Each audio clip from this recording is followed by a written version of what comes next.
Hello mga ka-legit Davercards, panibagong updates kung saan Maine Mendoza abay parang tila baga na paluha sa isang mga balita patungkol sa kanya. Ang lahat ng yan. But before that, if you haven't subscribed yet to my YouTube channel, please don't forget to like, share, and subscribe at i-hit mo na rin ang notification bell for more showbiz updates. And please don't forget to hit all para ikaw unang-unang makakapanood sa lahat ng ating mga updates. Bago nga tayo magpatuloy sa ating updates for today's video, nais ko po muna magpasalamat sa lahat ng mga legit viewers, subscribers at ang lahat ng mga legit na nanonood at sumusubaybay sa lahat ng ating mga updates. Maraming salamat po sa inyong panonood. And for today's video ay panay-panay na nga po ang pagpo-promote ng mga legit Davercards at ng Eat Bulaga sa upcoming Lenten special na magaganap.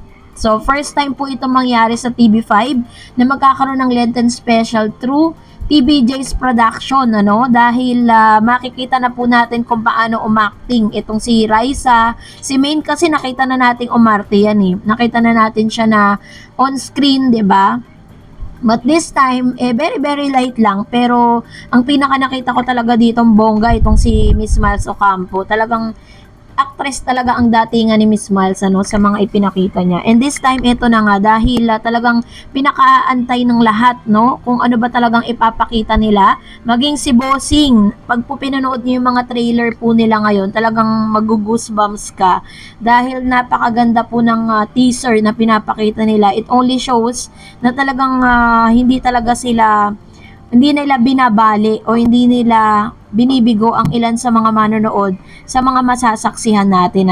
Pero this time, ito na nga, dahil ngayon pong araw or nung mga nakaraang araw nga ay talagang laman po ng balita itong si Miss Maine Mendoza.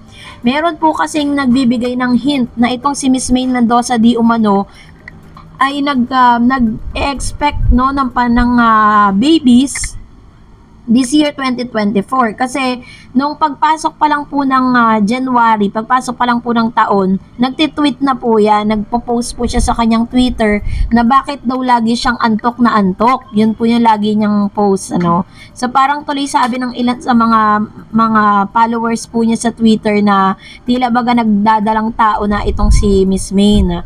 So, nung nakarang birthday po niya ay nagsalita din yung kanyang father-in-law na si Mr. Art Ataide. Sabi niya, Maine father-in-law Art Ataide just asked the big question. Maine Mendoza hinted at the possibility of welcoming her first child with Arjo Ataide this year. She revealed that a baby might be arriving coming soon in God's will during her 29th birthday celebration on Eat Bulaga. So, yun po yung kanyang expectation this year na talagang gusto niya na rin magka-baby. Her statement came in response to a heartfelt video message from her father-in-law Art Ataide, who jokingly asked about having a baby during his birthday greetings. So, doon po nagsimula lahat yun eh. Kaya parang nagkaroon po ng idea yung mga followers nitong si Miss Maine Mendoza na talagang nagdadalang tao na nga, Art told his daughter-in-law, "First of all, I would like to greet a very nice, very loving, and beautiful daughter-in-law, Maine Ataide. A very happy birthday." Ayan, Maine, happy na puri kita dahil birthday mo, sabi niya. Pero tumatanda ka na. So, where's the baby? Ano ba ang ginagawa ninyo ni Arjo? Palibasa, puro shopping siguro. So, ganun po yung kanyang sinabi. Art, known for his close bond with Maine, teased her about answering the question and said, "Kidding aside, I wish you all the best and may you have good one. Just remember that we will always be here for you and we love you. Happy birthday." After the video message, Vic Soto asked Maine to address her father-in-law's question. Maine replied, "Bossing, coming soon pag binigay po ni Lord." So, doon po sa tagpo na yun, hindi pa kino-confirm ni Maine Mendoza na talagang nagdadalang tao na siya. Maine also expressed gratitude to everyone who sent her birthday wishes, including her husband, parents, mother-in-law, sister-in-law, and friends. Maine and Arjo, who met in 2018, tied the knot in a private ceremony in Baguio City last July 2023. So, ibig sabihin, hindi pa rin siya confirm na talaga nagdadalang tao nga itong si Maine Mendoza. Pero, dito po sa kanilang yung pong Lenten special, grabe na yung iyak ni Maine, Talagang, although napakahirap po kay Maine Mendoza na umiyak kasi parang feeling ko parang lahat ata ng tagpo ng buhay niya masaya siya. Alam naman natin that every actress should internalize base po dun sa mga heartaches na naranasan niya, 'di ba? So, nakita natin siya talagang super iyak po siya sa mga pagkakataon na 'yan.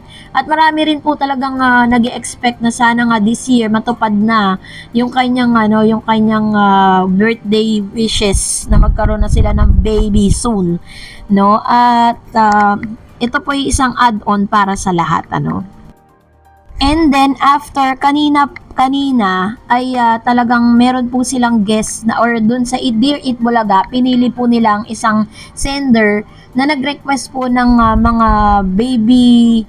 mga gamit ng baby para po sa kanyang baby precious na paparating, yung baby girl niya.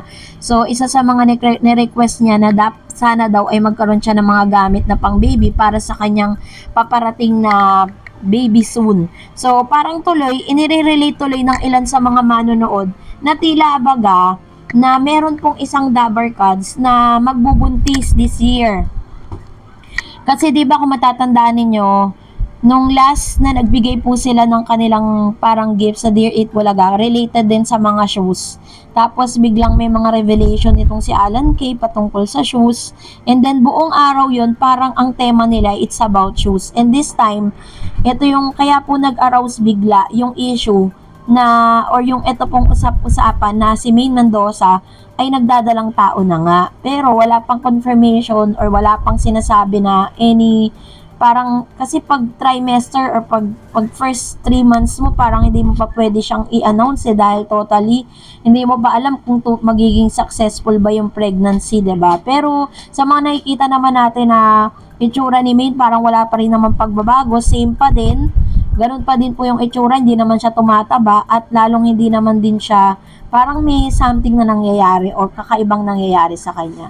Pero ang wish nga ng lahat na sana this year 2024 ma-fulfill na no kung ano man po yung wish nitong si Miss Maine Mendoza at ng kanyang husband ni si Arjo Ataide. So tulad ng wish ng ilan, yun din naman ang wish ng lahat ng mga nagmamahal kay Miss Maine Mendoza, lalo-lalo na ang kanyang mother-in-law, no, na hindi pa po nagbubuntis itong si Maine, bumili na ng mga baby dresses. Isa po yan sa mga highlights po na isinulat ng Abante, kung saan spotted nga itong si Miss yung ina ni Miss si Sylvia Sanchez na namimili na ng ilan sa mga gamit ng baby, no? Parang advance talaga siya mag-isip. But anyways, so let's pray na sana nga matupad na yung wish nilang dalawa. And that's it for today. For more videos and updates, please don't forget to like and subscribe, and please don't forget to follow my Facebook page, The REDS TV. God bless everyone. See you on my next vlog.